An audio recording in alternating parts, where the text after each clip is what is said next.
Al Gravel, the new program director at K103, joining me right now is Joe Delaronde. Joe, good choice, you think? Oh, really good choice.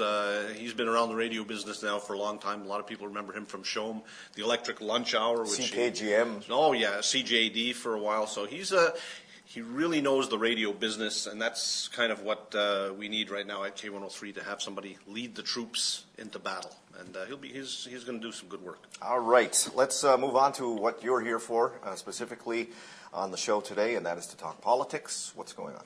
All right, we'll first talk about the Matrimonial Real the MRI, interest, right? MRI, Matrimonial Real Interest Law, which is we've talked about this now for well over a year. A lot of information has gone out. It will be passed into law by the Conservative government in the fall. We're expecting September. It'll receive royal assent. And we've also mentioned that we need to put in our own law to battle that, so that we have something in place. What is the reason for that? Why do we need to put in our own law? Because if we don't, there are going to be opportunities, I guess, for non-native people who are partners with somebody either by marriage or common law. If they split up, they will have opportunities that we're not comfortable with in terms of owning land and things like that. So it's complicated, but it's one of those things that we would prefer to have our own law in place. I think that's the general consensus here in Kahnawake as well. What's the time limit to get a law in place? Well, we talked earlier about the fact that there was a movement to have this go through an accelerated process, possibly a third type of community decision-making process. But right now it's just going through the regular one, type 1. That was brought forth to the Chief and Council last week, and they had 3 days whether to decide if they were okay with it, and that is okay. So now it'll go through the regular process. The idea here is to just to make sure that the work gets done quickly. Not these long gaps between meetings, so to speak, but just to try and get it to move quickly so that we'll have a law in place within the year. And we think it can be done. If not, we're still going to be working on that accelerated process if need be, but that's not ready yet. To get it done within the year, is that because Canada has a deadline which allows?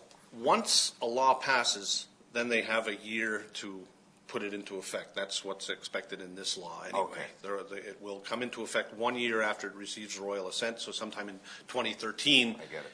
The Canadian law would be there, and if we don't have one, somebody could go to court, challenge it, and even if we say we don't accept the Canadian jurisdiction on this, the fact is it goes to court, and there are precedents and complications and all of those things that we really don't need.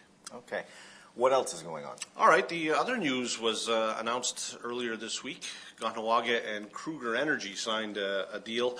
This one very interesting. It's they have another windmill project going on in this area. It's not the one that Dewaduni is involved in. This is another one throughout the region. About a dozen or so communities, a whole bunch of these windmills will be going up, and some of them will be actually in the seigneury. And Kruger met with Chief and Council and has agreed to actually pay Kahnawake some royalties here because it is on seigneurial land, which means that they recognize that Kahnawake has a continuing interest here. So that is really something that we're very pleased about here.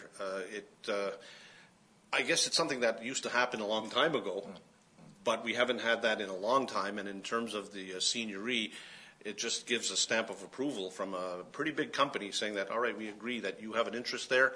Here's some money for scholarships. It's not millions of dollars, mind you, but there's a nice chunk of change there. It's not about the money, though. It's really about having that recognized.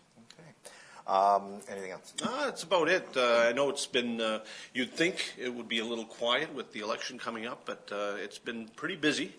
And I think the new council, when it does come in, will have to hit the ground running. I have one prediction for the election. And what is that prediction? We'll have at least 2 new council members. Okay, that's a pretty safe bet, I think. Joe, thanks for dropping in, and we'll talk to you again real soon. We're going to take a short break right now on KTV, but don't go anywhere because we've got more coming up right after this.